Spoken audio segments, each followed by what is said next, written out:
ईश्वराची योजना किती निराळी असते, असा विचार करत मी सुस्कारा टाकला. माझ्या भावाने संपत्तीच्या लालसेपोटी मला अर्ध्या रात्री घराबाहेर काढले आणि मी रिकाम्या हाताने रस्त्यावर आले. थरथरत्या हातांनी मी आकाशाकडे पाहिले आणि म्हणाले, हे प्रभू, आता तूच माझा आधार आहेस. असे म्हणत मी फुटपाथवर बसले. तेवढ्यात माझी नजर जखमी अवस्थेत पडलेल्या एका व्यक्तीवर गेली. त्याला पाहून माझे मन द्रवले आणि माझ्या साठवलेल्या थोड्याशा पैशातून मी त्याला रुग्णालयात पोहोचवले. रुग्णालयात त्याला पाहताच मोठमोठे अधिकारी धावत आले. त्या व्यक्तीला शुद्ध आली तेव्हा एक नर्स धावत माझ्याकडे आली आणि म्हणाली, कमिशनर साहेबांना शुद्ध आली आहे, ते तुम्हाला भेटू इच्छित आहेत. त्या क्षणी मी प्रचंड आनंदित होते. कदाचित आयुष्यात पहिल्यांदाच इतकी आनंदी. दुसरीकडे माझ्या भावाची वरात येणार होती आणि माझे निरागस हृदय जोरजोरात धडकत होते. जरासी चाहूल लागली की वाटायचे ते आले असतील आणि मी धावत दरवाजापर्यंत जात असे. मग निराश होऊन परत येत असे. अखेर देवाच्या कृपेने जेव्हा वरात आली तेव्हा माझे हृदय आनंदाने भरून आले आणि मला वाटले की माझी प्रार्थना स्वीकारली गेली आहे. सुंदर पोशाखातील वहिनीला घेऊन मी थोड्या उमेदीनेशी भावाच्या खोलीकडे गेले, जी खोली मी स्वतःच्या हातांनी सजवली होती. भावाशी वाद घालून मी बाजारातून दिवे आणले होते, कारण तो नेहमी अशा सजावटींना फालतू म्हणायचा, पण माझ्या मनातील इच्छा पूर्ण करायच्या होत्या. मी त्याच्या पलंगावर ताज्या गुलाबाच्या पाकळ्यांनी हृदय तयार केले आणि काही फुले जमिनीवर विखुरली. सर्व काही मनापासून केले होते, पण वहिनीला खोलीत नेऊन बसवल्यावर त्यांच्या चेहऱ्यावर एक विचित्र भाव दिसला. मला वाटले कदाचित त्या थकल्या असतील, म्हणून मी दुर्लक्ष केले. प्रेमळ नजरेने पाहत खोडकर हसून मी विचारले, वहिनी, खोली कशी वाटली? मी स्वतः सजवली आहे. त्यावर त्या विचित्र म्हणाल्या, ठीकठाक आहे, आणि माझे हृदय दगडासारखे झाले. तेवढ्यात नववधू पाहायला आलेल्या बायका खोलीत येऊन बसल्या. तेव्हा बहिणींनी तीक्ष्ण नजरेने माझ्याकडे पाहत म्हटले, या बायका खोलीतून कधी जाणार? माझ्या पायाखालची जमीनच सरकली. मी त्यांना आश्चर्याने पाहिले आणि स्वतःला समजावले की नववधू थकली असेल, पण मनाच्या कुठल्या तरी कोपऱ्यातून आवाज आला, असे कोण बोलते? त्या आवाजाला दाबत मी लगेच उठले आणि बायकांना सांगितले की वहिनी खूप थकल्या आहेत आणि त्यांना विश्रांती हवी आहे. तुम्ही सकाळी या. गल्लीतील बायका हसत उठल्या, पण काही जवळच्या नातेवाईक बायकांनी तोंड वाकडे केले आणि त्यापैकी एकीने हळूच म्हटले, ही तर फारच विचित्र नवरी आहे. इतक्या लवकर थकली? नवरीच्या तर कितीतरी प्रथा असतात. सासू जिवंत असती तर रात्रभर विधी चालली असती. त्यांच्या बोलण्याने मला आईची खूप आठवण आली, पण त्या क्षणी मी उदास व्हायचे नव्हते, कारण आई वडील गेल्यानंतर आमच्या आयुष्यात दुःखांची कमतरता नव्हती. मला त्या बायकांच्या बोलण्याची पर्वा नव्हती. मला फक्त वहिनीचा आनंद महत्त्वाचा होता. त्या बायका गेल्यावर मी ओढून पाहिले तर वहिनी आरशासमोर उभ्या राहून मेकअप दुरुस्त करत होत्या. त्यांनी लिपस्टिक पुन्हा गडद लावली आणि अंगावर तीव्र सुगंध फवारला. मी त्यांच्या मागे उभी राहून हे सगळं पाहत होते. तेव्हा त्यांनी आरशात माझ्याकडे पाहत विचारले, तू का उभी आहेस? मी गडबडले आणि म्हणाले, काही नाही. त्यांनी सांगितले, आता तूही जाऊन आराम कर आणि हो, तुझ्या भावाला पाठव. त्यांच्या तोंडून हे ऐकताच मी आतून हादरले. त्यांच्या मोकळेपणाने मीच लाजले. नजर झुकली आणि मनातल्या मनात विचार आला की नवरी अशा उघडपणे नवऱ्याला बोलावते? हे मी पहिल्यांदाच पाहत होते. मी खोल श्वास घेत हळूच म्हणाले की मी त्यांना पाठवते आणि शांतपणे दरवाजाकडे निघाले. खोलीबाहेर आले तेव्हा अंगणात थंडगार हवा हलकेच वाहत होती, पण भाऊ कुठेच दिसत नव्हता. मी इकडे तिकडे पाहिले. कदाचित पाहुण्यांसोबत जेवायला गेले असावेत. त्यांना बोलवण्यासाठी मी हॉलमधून गेले. तिथे मावशी काही नातेवाईक महिलांसोबत बसून बोलत होत्या आणि सगळ्यांचे चेहरे उतरलेले होते. मनात विचार आला की भावाला बोलवायला जावे की थोडे थांबावे. पण मग वाटले वहिनींनी सांगितले आहे तर जाणेच बरे. मी संकोचत दरवाजाकडे गेले, पण काहीतरी बरोबर वाटत नव्हते आणि मनात एक अनामिक उदासी पसरू लागली. खिडकीचा पडदा थोडासा सरकवून बाहेर पाहिले तर भाऊ काही मित्रांसोबत बेफिकीरपणे हसत होता. त्याचे हसणे पाहताच माझी सगळी दुःख क्षणात विसरली. भाऊ फार दिवसांनी हसला होता आणि मन होत होते की फक्त त्याच्याकडे पाहतच राहावे. शेवटी मी जवळ जाऊन हळूच म्हणाले की वहिनी बोलावत आहे. भाऊ चकित होऊन माझ्याकडे पाहू लागला, मग हसतच मान हलवली. त्याला सांगून मी स्वयंपाकघरात आले आणि वहिनीसाठी दूध तापवू लागले. तेवढ्यात मनात एक विचित्र भावना दाटून आली, जणू कोणीतरी माझ्या मागे उभे आहे. सुरुवातीला मी ते भ्रम समजून गॅसचा फ्लेम वाढवला, पण ती जाणीव अधिकच तीव्र होत गेली. आता तो भ्रम नव्हता, कुणाचा तरी जड श्वास कानाजवळ जाणवू लागला. मी झटकन वळले आणि माझा श्वास थांबला. माझ्या अगदी मागे एक उंच भरदार तरुण उभा होता. सावळा रंग, डोळ्यात विचित्र चमक आणि चेहऱ्यावर अशी हसू की मी शहारून गेले. त्याची नजर जणू माझ्या आरपार भेदत होती. घाबरून मी ओढणी नीट केली. तेवढ्यात त्याच्या उघड्या कॉलरमधून लटकणारी चमकदार साखळी आणि त्यावर टांगलेली छोटीशी कवटी दिसली, अगदी एखाद्या सैतानाच्या डोक्यासारखी. तो बेडप पद्धतीने च्युइंगम चावत मला घुरत होता. मी गोंधळून गेले. हातातील चमचा पडता पडता वाचला. एक पाऊल मागे घेत थरथरत्या आवाजात विचारले, तुम्ही कोण? तो विचित्रपणे हसला आणि म्हणाला की माझे नाव कबीर आहे. मी तुमच्या वहिनीचा भाऊ. स्वतःला सावरत मी म्हणाले, हो, तुम्ही कबीर भाऊ आहात. वहिनीकडून तुमचा उल्लेख ऐकला आहे. बाहेरून केव्हा आलात? त्यावर त्याने तीक्ष्ण नजरेने माझ्याकडे पाहत विचारले की मी त्याला भाऊ का म्हटले. मग हळू आवाजात म्हणाला की त्याचे नाव फक्त कबीर आहे आणि मला त्याला नावानेच हाक मारायची आहे. त्याने सांगितले की तो आजच दुबईहून परत आला आहे आणि आपल्या बहिणीला स्वतः सोडायला आला आहे. ती कोणत्या लोकात आली हे पाहण्यासाठी. का कोण जाणे, पण त्याची एकही गोष्ट मला चांगली वाटली नाही. सुटका करून घेण्याच्या हेतूने मी विचारले की काही हवे असेल तर सांगावे. तो म्हणाला की त्याला फक्त प्रेम हवे आहे, असेल तर दे. हे ऐकताच माझे डोळे विस्फारले. हातातील चमचा निसटून जमिनीवर पडला. गाल तापू लागले आणि रागाने अंग ताठर झाले.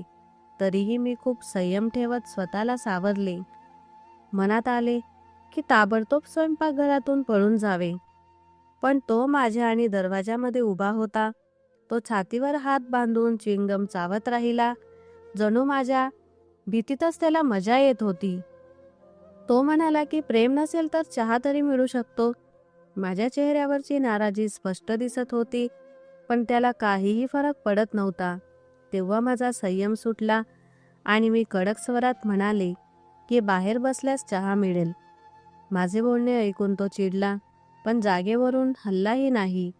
उलट विचारू लागला की मला त्याचे तिथे उभे असणे आवडत नाही का. मी दचकून वर पाहिले तर त्याचे डोळे जणू थेट माझ्या आत डोकावत होते. मी नजर चुकवली आणि घाईघाईने म्हणाले की तसे काही नाही. तो हसला आणि म्हणाला, मग कशी गोष्ट आहे? तो उगाचाच विषय काढण्याचा प्रयत्न करत होता आणि मला त्याच्यामुळे अधिकच भीती वाटू लागली. माझे मन झाले की त्याला 2-4 कठोर शब्द ऐकवावे, पण वहिनीची आठवण येताच माझी जीभ थांबली. माझ्या हातांना घाम सुटू लागला, तरीसुद्धा मी गप्प राहिले. घाईघाईने चहाची केटली चुलीवर ठेवली, जणू त्याच्यापासून वाचण्याचा तोच एक बहाणा होता. पण पहिल्यांदाच चहा करताना मला तीव्र गुन्हेचा अनुभव आला.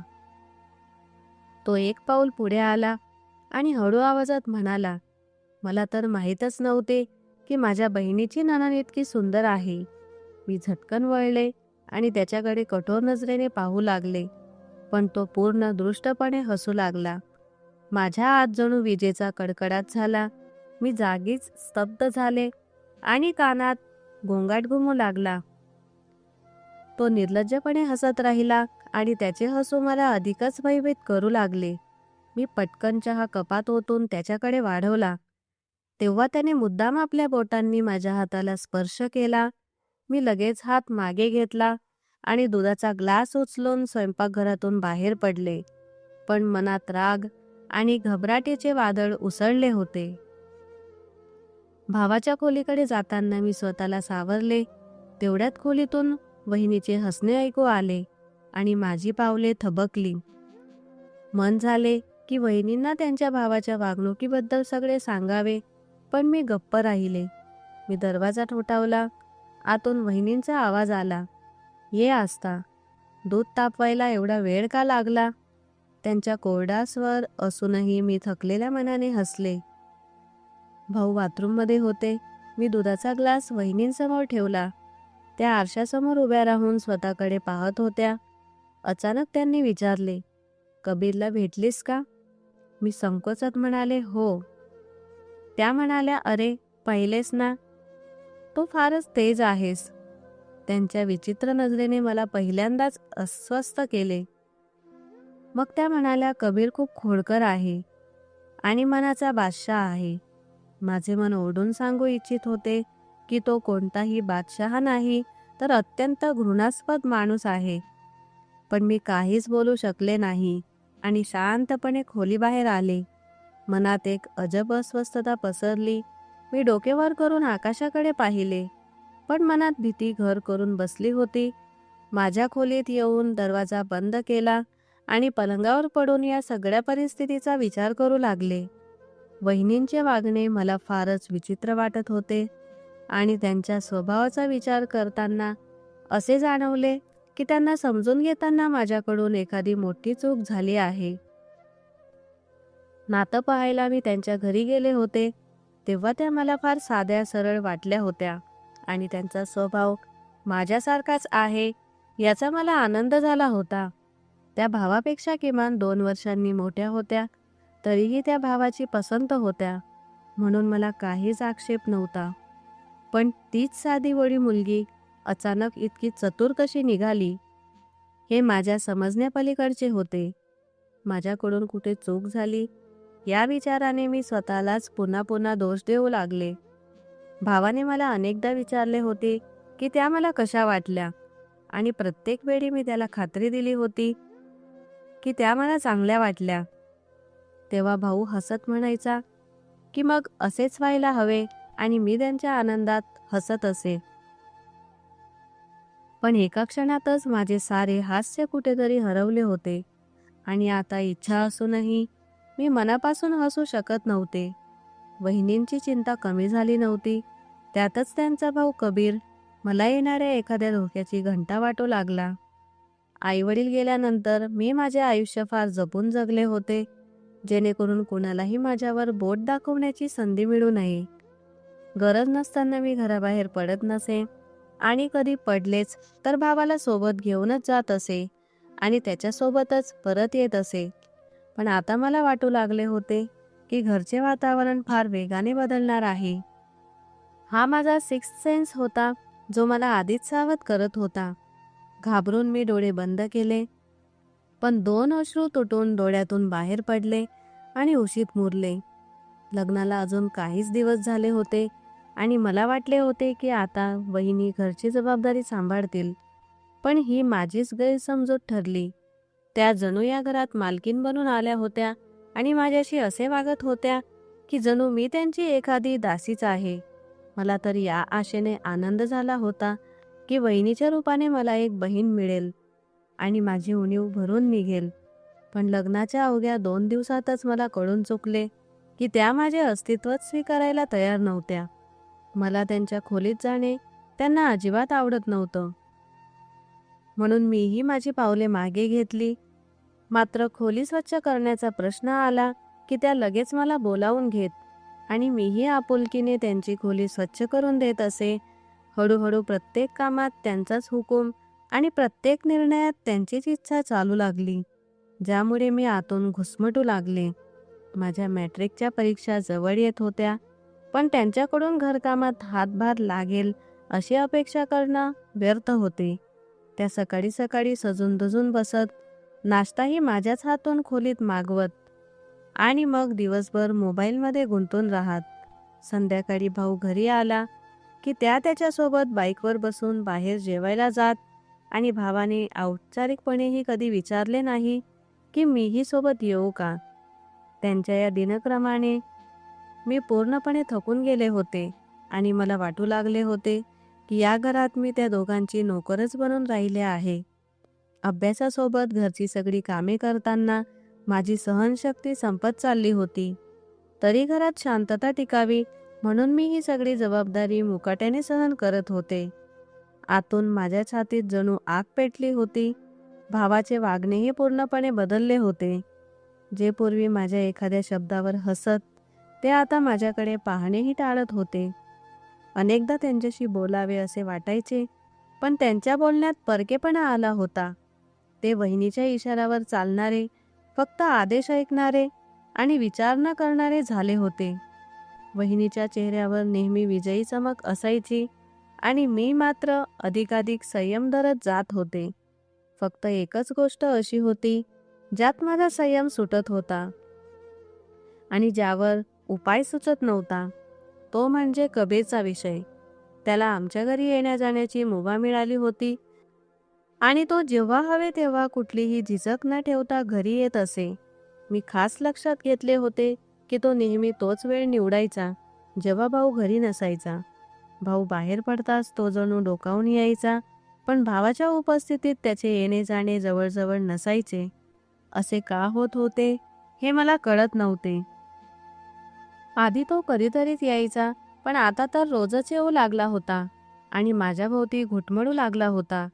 मी स्वयंपाकघरात असले की तो कारण काढून वारंवार तिथे येत असे. तो बहिणीला भेटायला येतो की माझ्याशी बोलण्याचे बहाणे शोधतो हे मला कळत नव्हते. मागील काही दिवसात त्याची बिनधास्त छेडछाड दिवसेंदिवस वाढत होती. तो न घाबरता माझ्या खोलीतही येत असे आणि त्या क्षणी मी भीतीने थरथर कापू लागले. कित्येकदा मी त्याला दबक्या शब्दात सांगितले की माझ्या खोलीत येऊ नकोस. तेव्हा तो अगदी निवांतपणे म्हणायचा की मी तर दीदीला भेटायला आलो होतो, त्या झोपल्या होत्या म्हणून तुझ्याशीच थोडे बोलावे असे वाटले. त्याच्या अशा बोलण्याने मी गोंधळून जात असे आणि चिडचिड करत सांगत असे की त्या झोपल्या असतील तर तुम्ही आत्ताच निघून जा, उठल्यावर या, असे म्हणून मी लगेच बाहेर निघून जात असे. पण हे सगळे किती दिवस चालणार या विचाराने माझे डोके फाटू लागले. एक दिवस तर त्याने कळसच केला. दुपारची वेळ होती. भाऊ ऑफिसला गेले होते. बहिणी खोलीत मोठ्या आवाजात हिंदी गाणी लावून बसल्या होत्या आणि मी स्वयंपाकघरात पीठ मळत होते, पण मन विचित्रपणे अस्वस्थ होते. तेवढ्यात कबीर मांजरासारख्या दबक्या पावलांनी आला. मी वळून पाहिले तर तो अगदी जवळ उभा होता. माझे हात पिठाने माखलेले होते आणि हृदय जोरजोरात धडधडत होते. मी मागे सरकले तर त्याने माझ्या भोवती हात टाकून मला आपल्या विळख्यात घेण्याचा प्रयत्न केला. मी जोरात म्हणाले, ही काय अशिष्टता आहे? तर तो कडक आवाजात म्हणाला, आत्ताच अशिष्टता केली नाहीये आणि तू आत्तापासून ओरडायला लागलीस. माझ्या अंगात शहारे आले. मी म्हणाले, मागे हट, तुला लाज नाही वाटत? आणि मी जोरजोरात वहिनींना हाक मारली. तेव्हा तो लगेच मागे सरकला. मी पटकन ओढणी सावरत दरवाजाकडे निघालेच होते, तेवढ्यात त्याने रस्ता अडवला आणि म्हणाला, तुला एवढा गर्व कशाचा आहे? तू काही इतकी सुंदरही नाहीस. मी म्हणाले, मग मला त्रास का देतोस? तर तो म्हणाला, काय करू, तुझ्यावर प्रेम जडले आहे, माझ्याशी लग्न करशील? हे ऐकताच माझ्या पायाखालची जमीन सरकली. मी म्हणाले, तुझ्यासारख्या अशिष्टता माणसाशी लग्न करणे तर दूरच, तुझ्याकडे पाहणेही मला सहन होत नाही. माझे शब्द ऐकताच त्याचा चेहरा फिकट पडला. डोळ्यातील शैतानी चमक अधिकच वाढली आणि तो लाजून मागे हटण्याऐवजी आणखी फैलावून उभा राहिला. तो म्हणाला, काय म्हणालीस तू? उद्धट माणूस, अजून मी तुला माझा तो खरा रंग दाखवलेलाच नाही. ज्या दिवशी दाखवेन त्या दिवशी तू माझ्या पायाशी बसून रडशील. हे ऐकताच माझ्या अस्तित्वालाच जणू आग लागली. मी त्याला ढकलून रस्ता काढण्याचा प्रयत्न केला, पण तो निर्लज्जपणे हसू लागला. त्याच्या हातात सिगारेट होती आणि तो मुद्दाम तिचा धूर माझ्या चेहऱ्यावर सोडू लागला. तेवढ्यात अचानक त्याने माझा हात पकडला. त्या क्षणी माझे डोके गरगरले. मी पूर्ण ताकदीने हात सोडवण्याचा प्रयत्न केला. त्याला जोराचा झटका दिला, पण त्याची पकड फारच घट्ट होती. माझ्या आत राग, भीती आणि तिरस्कार एकाच वेळी उसळून आला. जसा त्याने माझा हात सोडला तसाच मी पूर्ण शक्तीने त्याच्या तोंडावर चापट मारली. त्या चापटचा आवाज स्वयंपाकघरात घुमला. तो क्षणभर स्तब्ध झाला. मग त्याच्या चेहऱ्यावर आश्चर्य आणि संताप एकाच वेळी उमटला. इतका कडवा प्रतिकार होईल अशी त्याला अपेक्षा नव्हती. तो गालावर हात ठेवून मला घुरत राहिला. मी कडक स्वरात म्हणाले की पुढे माझ्याजवळ येण्याचा प्रयत्न केलास तर माझ्या एवढं वाईट कोणी नसेल. ही गोष्ट नीट लक्षात ठेव. त्यानंतर तो जोरजोरात पावले आपटत तेथून निघून गेला, पण मी तिथेच उभी राहिले. जाताना जितकी धैर्य दाखवली होती, त्यानंतर माझे संपूर्ण शरीर थरथरू लागले आणि पायात जणू ताकदच उरली नव्हती. माझ्या डोळ्यातून अश्रू वाहू लागले. मी स्वतःला खोलीत बंद करून घेतले. त्या दिवशी मी कोणाशीच बोलले नाही. आणि त्या रात्री जेव्हा मी देवासमोर डोके ठेवले तेव्हा एवढेच म्हणाले, हे माझ्या प्रभू, माझे रक्षण कर. त्या दिवसानंतर कबीर तर आला नाही, पण घरचे वातावरण विचित्रपणे बदलले. जी वहिनी कालपर्यंत प्रत्येक गोष्टीवर मला ओरडायची, त्यांचे वागणे अचानक बदलले. बोलण्यात मृदुता, चेहऱ्यावर हसू आणि वर्तनात एक अनोखी गोडी आली. सुरुवातीला मला आश्चर्य वाटले. मग मनाला समजावले की कदाचित त्यांना आपल्या शब्दांची जाणीव झाली असेल. आता त्या सकाळी स्वयंपाकघरात माझ्यासोबत यायच्या आणि चहा करताना स्वतःच म्हणायच्या, आस्था, तू बस, मी नाश्ता करते. मी शांतपणे त्यांना पाहत राहायचे आणि मनात म्हणायचे की कदाचित माणूस खरोखरच बदलू शकतो. त्यांच्या या मृदुतेने माझेही मन वितळू लागले. एक दिवस दुपारी घरात शांतता असताना वहिनींनी मला जवळ बोलावले. मी समोर कपडे धुत होते. तेव्हा त्या हसत म्हणाल्या, आस्था, ये बाळा, जरा माझ्याजवळ बस. मी त्यांच्या शेजारी जाऊन बसले. त्यांच्या चेहऱ्यावरचे हसू अधिकच गडद झाले, पण आज त्यांच्या डोळ्यात वेगळीच चमक होती. जणू काहीतरी लपवत होत्या. त्यांनी फार प्रेमाने माझा हात धरला आणि म्हणाल्या, आस्था, कबीर फार चांगला मुलगा आहे, व्यापारी आहे. दुबईहून आपला सगळा व्यवसाय आवरून आता इथेच सुरू केला आहे. मी इच्छिते की आता त्याने घर संसार थाटावा, जेणेकरून त्याला घराकडून समाधान मिळेल. तिचे हे शब्द ऐकताच माझ्या हृदयावर जणू एखादे जड ओझे येऊन बसले. कानात कबीरचे हसणे आणि त्याचा उद्धटपणा घुमू लागला. मी गप्प बसून राहिले, पण माझ्या चेहऱ्यावरचे भाव सगळे काही सांगून जात होते. वहिनीच्या चेहऱ्यावर क्षणभर उपरोधाने भरलेले हसू उमटले, जणू तिला सगळे कळाले होते. पण लगेचच तिने मोठ्या चलाकीने आपल्या बोलण्याची ढब मऊ केली आणि म्हणाली, पहा आस्था, कबीर मनाने खूप स्वच्छ आहे. मी नजर खाली घातली. मनात रागाची लाट उसळली, पण मी शांतताच निवडली. थोडा वेळ गेल्यावर मी निमित्त करून म्हणाले, वहिनी, माझे पेपर्स जवळ आले आहेत, मला तयारी करायची आहे. ती लगेच हसली आणि म्हणाली, नक्की, अभ्यास कर, पण लक्षात ठेव, पेपर्स संपताच आम्ही तुझे हात पिवळे करू. मी दचकले. माझे हात थरथरू लागले आणि मी घाबरून विचारले, मला तुमचा अर्थ कळला नाही. ती म्हणाली, अरे, कबीरने तुझ्यासाठी स्थळ पाठवले आहे. मी स्तब्ध झाले. रागाने माझा चेहरा लाल झाला आणि मी संतापून म्हणाले, मला कबीर अजिबात आवडत नाही. वहिनीच्या चेहऱ्यावर क्षणभर आश्चर्य दिसले. मग त्या चिडल्या आणि माझ्याकडे झुकून म्हणाल्या, मग तुला कोण आवडतो? बाहेर कुठे दोस्ती लावून ठेवली आहे का? तिचे शब्द ऐकून माझी जीभ जणू गोठली, श्वास अडखळला.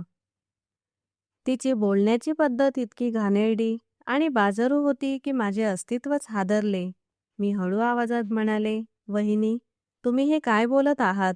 माझ्यावर आरोप करत आहात का?" तिने माझा हात पकडून जोरात हलवत म्हणाली, "मी ऐकण्याच्या मूडमध्ये नाही. आस्था, तो तुला पसंत करतो आणि मी माझ्या भावाची कोणतीही गोष्ट नाकारू शकत नाही." मी तिच्या डोळ्यात पाहिले. तिथे प्रेम नव्हते, फक्त हट्ट होता. तिची पकड अधिकच घट्ट होत गेली. मी स्वतःला सोडवले आणि भरलेल्या आवाजात म्हणाले, "वहिनी, मी काही वस्तू नाही की तुमचा भाऊ पसंत करेल आणि तुम्ही मला उचलून त्याच्या झोळीत टाकाल. मी जिवंत माणूस आहे आणि या बाबतीत माझ्या इच्छेचा मला हक्क आहे."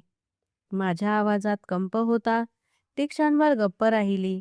मग हळूच म्हणाली, "ठीक आहे, जशी तुझी इच्छा." मला वाटला विषय संपला, पण मला काय माहीत होते की ही शांतता मोठ्या वादळाची सुरुवात आहे. संध्याकाळ झाली. भाऊ ऑफिसमधून परतला. मी ठरवले त्यांना काही सांगायचे नाही, नाहीतर घरचे वातावरण आणखीच बिघडेल. पण वहिनीने कदाचित आधीच सगळे ठरवले होते. भाऊ येताच खोलीचा दरवाजा बंद झाला आणि आत काय शिजले देव जाणे. थोड्याच वेळात मोठ्याने आवाज आला, "आस्था, जरा इकडे ये." मी कचरता कचरता त्यांच्यासमोर गेले. त्यांच्या चेहऱ्यावर राग होता. कडक आवाजात ते म्हणाले, "मला कळले आहे की तू कबीरच्या स्थळाला नकार दिलास." मी हळू आवाजात म्हणाले, "हो." "का?" "कारण तो मला आवडत नाही." हे शब्द तोंडातून बाहेर पडताच वहिनी प्रचंड भडकल्या. त्यांचा चेहरा लाल झाला आणि त्या तीव्र स्वरात म्हणाल्या, "बेशरमपणालाही काही सीमा असते. माझा भाऊ तुला सन्मानाने पसंत करतो आणि तू अशा गोष्टी बोलतेस." मला काही बोलायचे होते, पण भावाचा राग आणखी वाढला. त्यांनी टेबलावर हात आपटत म्हटले, "आस्था, आपलं तोंड सांभाळ.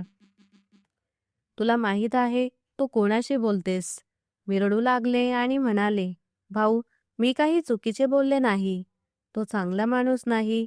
तेवढ्यात वहिनीने माझे बोलणे तोडले, "बस, आता नाटक करू नकोस. सगळ्यांना माहीत आहे तुझी खरी अडचण काय आहे." मी आश्चर्याने विचारले, "काय अर्थ?" त्या उपरोधिक हसत म्हणाल्या, "तुला वाटते आम्हाला माहीत नाही की तू बाहेर कुणाला भेटतेस?" माझ्या पायाखालची जमीन सरकली. माझी अवस्था बिघडली. थरथरत्या आवाजात मी म्हणाले, "वहिनी, तुम्ही कशा कशा गोष्टी बोलत आहात. मी असे कधीच केले नाही." पण त्यांनी मला पूर्णही करू दिले नाही. "आस्था, मीही बाई आहे. सगळं समजतं. तुमच्यासारखे चेहरे मासूम बनतात, पण आत काहीतरी वेगळंच असतं."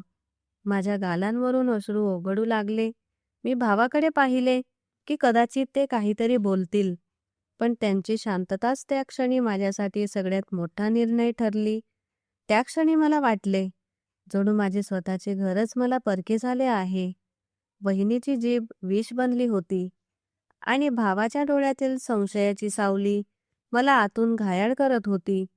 मी एवढेच म्हणू शकले, "देवाची शपथ, मी काहीही चुकीचे केलेले नाही."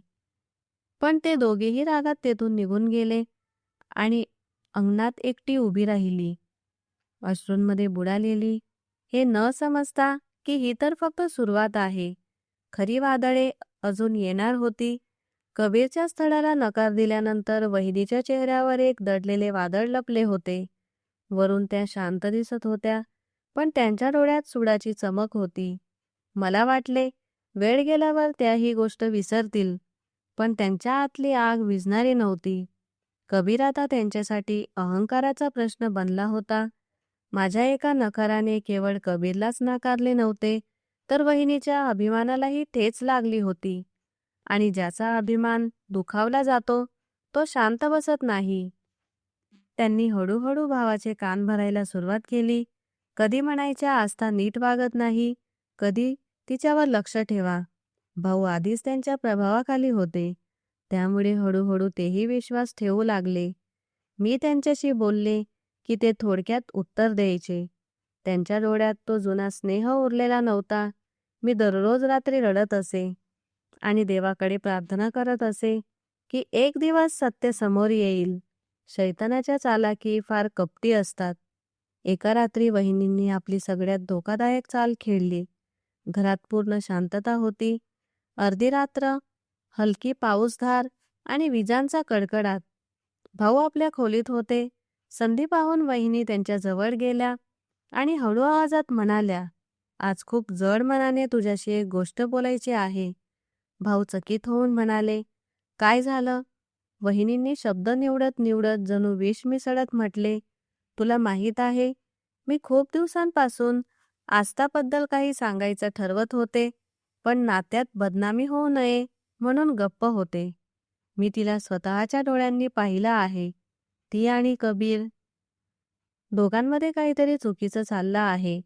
भावाचा चेहरा दगडासारखा कठोर झाला. त्यांनी कडक स्वरात विचारले, हे तू काय बोलतेस?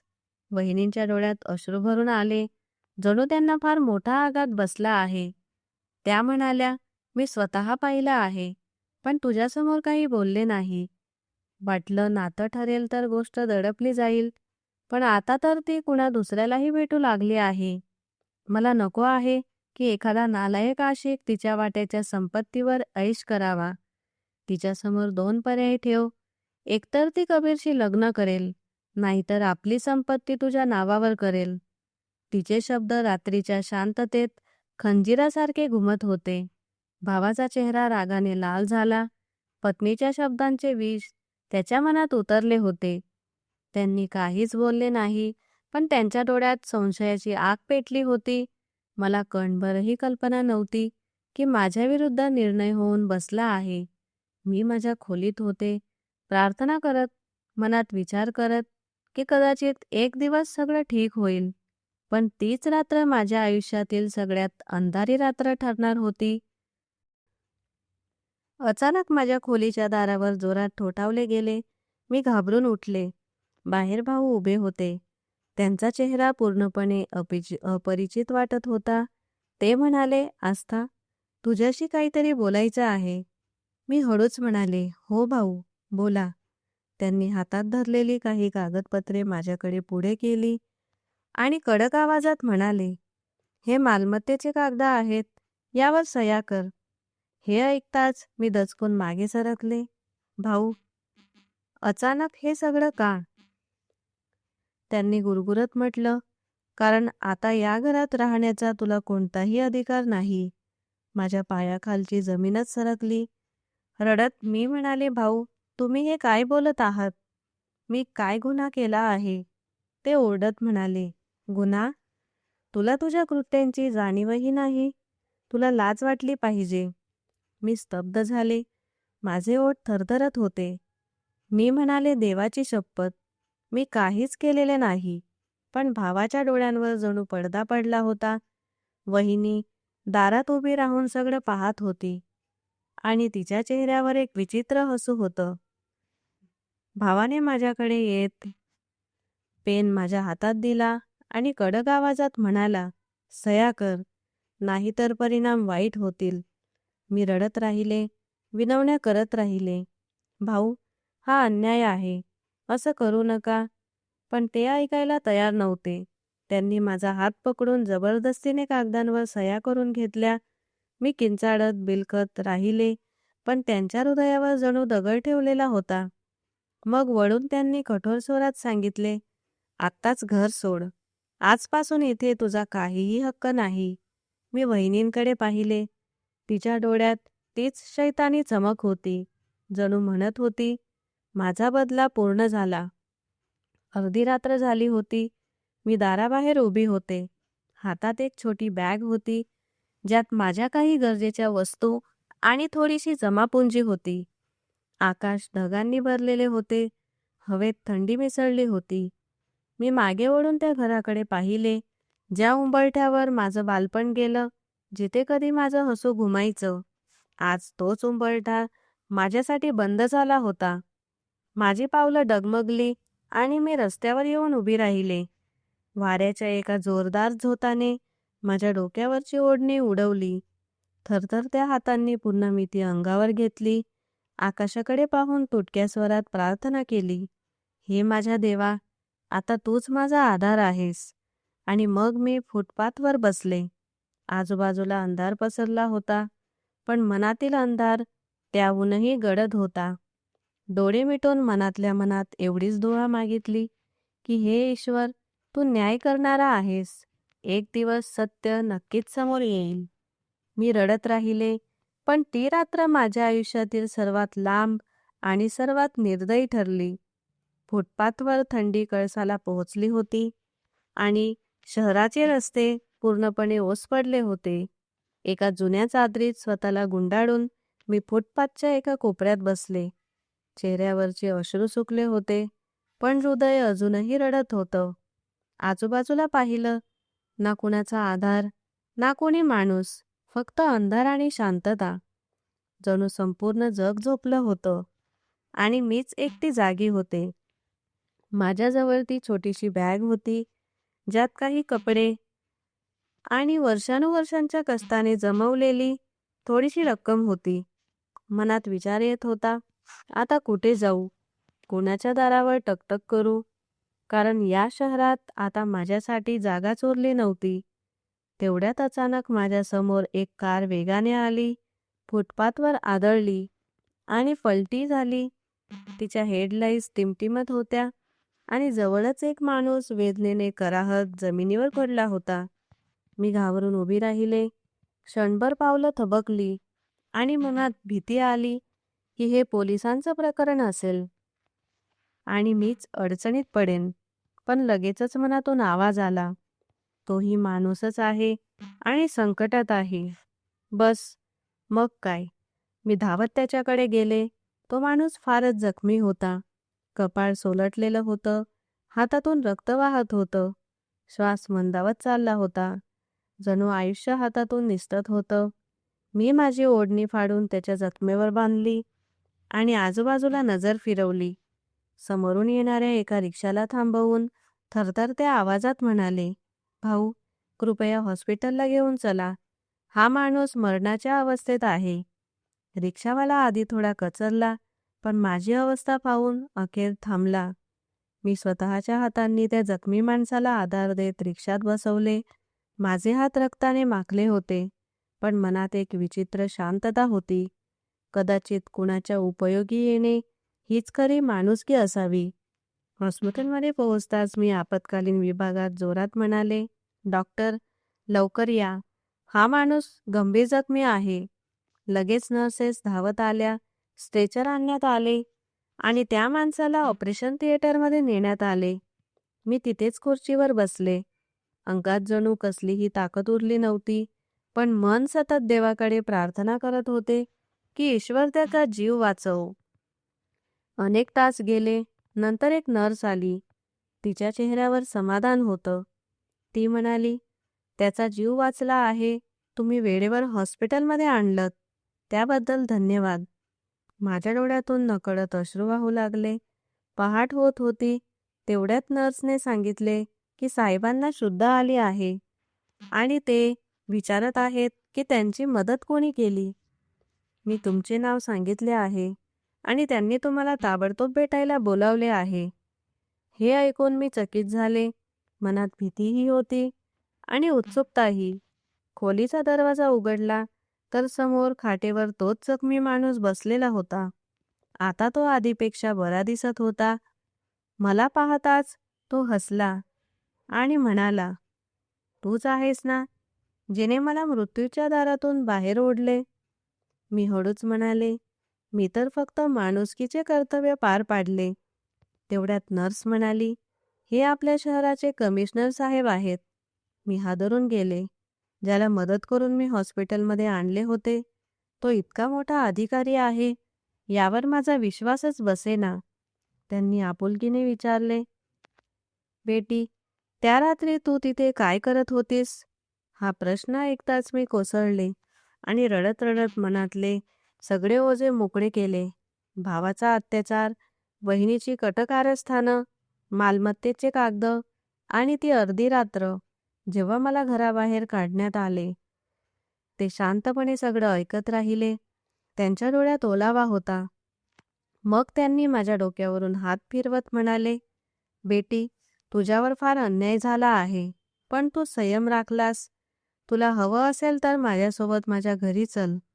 आजपासून तू माझी मुलगी आहेस. मी अवाक होऊन त्यांच्याकडे पाहत राहिले. ते म्हणाले, नाही जायचं असेल तर मी जबरदस्ती करणार नाही. फक्त सांग, या शहरात तुझं कुणी आपलं आहे का? मी मान खाली घालून म्हणाले, नाही, आता माझं कोणीच नाही. ते हसले आणि म्हणाले, मग ईश्वर आहे ना, मग भीती कशाची? लक्षात ठेव, जग फक्त रक्ताच्या नात्यांवर चालत नाही, माणुसकीची नातीही असतात. काही क्षण मी त्यांच्या डोळ्यात पाहत राहिले आणि मग हळूच मान हलवली. मी त्यांच्यासोबत गेले. त्यांच्या घरी जाऊन पहिल्यांदाच जाणवले की या जगात अजूनही चांगुलपणा जिवंत आहे. त्यांनी खरोखरच मला मुलीसारखा मान दिला. माझ्या शिक्षणाचा सगळा खर्च उचलला. भावाच्या अत्याचारामुळे दबलेली माझी स्वप्ने पुन्हा जिवंत झाली. मी दिवसरात्र मेहनत केली, अभ्यास केला, परीक्षा दिल्या आणि एक दिवस मी डॉक्टर बनले. जी मुलगी कधी फुटपाथवर बसली होती, तीच आता अनेक रुग्णांसाठी जीवनदायिनी ठरली. मी माझ्या आयुष्याचे ध्येय ठरवले. कोणाच्याही डोळ्यात तेच अश्रू येऊ नये, जे मी ढाळले होते. एक दिवस हॉस्पिटलमध्ये ड्युटीवर असताना एक केस आला. फाईलवर लिहिलेले नाव वाचताच माझे हात थरथरू लागले. राजन, माझा भाऊ. माझी पावले जणू जमिनीत रुतून बसली. पडदा बाजूला करून पाहिले तर समोर भाऊ खाटेवर पडले होते आणि त्यांच्या शेजारी माझी वहिनी उभी होती. पण आता ती पूर्वीसारखी घमेंडखोर नव्हती. ती खूपच अशक्त आणि पश्चातापाने भरलेली दिसत होती. मी स्वतःला सावरले आणि त्यांच्या जवळ गेले. मला पाहताच त्यांच्या चेहऱ्यावर भीती पसरली. कदाचित त्यांना वाटले असावे की मी सूड घेईन. मी शांतपणे त्यांची फाईल पाहिली, तपासणी केली आणि सौम्य स्वरात सांगितले की त्यांच्या उपचारात कुठलीही कमतरता ठेवली जाणार नाही. हे ऐकताच त्यांच्या डोळ्यातून अश्रू ओघळू लागले आणि भरलेल्या आवाजात ते म्हणाले, आस्था, आम्हाला माफ कर. आमच्याकडून फार मोठा अन्याय झाला. पण मी निशब्द उभी राहिले. माझ्या हृदयात वेदनाही होती आणि शांतताही. मी त्यांना माफ केले नाही, तरीसुद्धा त्यांचा उपचार पूर्ण निष्ठेने आणि प्रामाणिकपणे करत राहिले. दिवस जात गेले तसे त्यांच्या प्रकृतीत सुधारणा होऊ लागली आणि जेव्हा जेव्हा ते माझ्याकडे पाहायचे, तेव्हा त्यांच्या डोळ्यात लज्जा आणि पश्चाताप एकाच वेळी दिसायचा. तेव्हा मला उमगले की ईश्वराची योजना खरंच अद्भुत असते.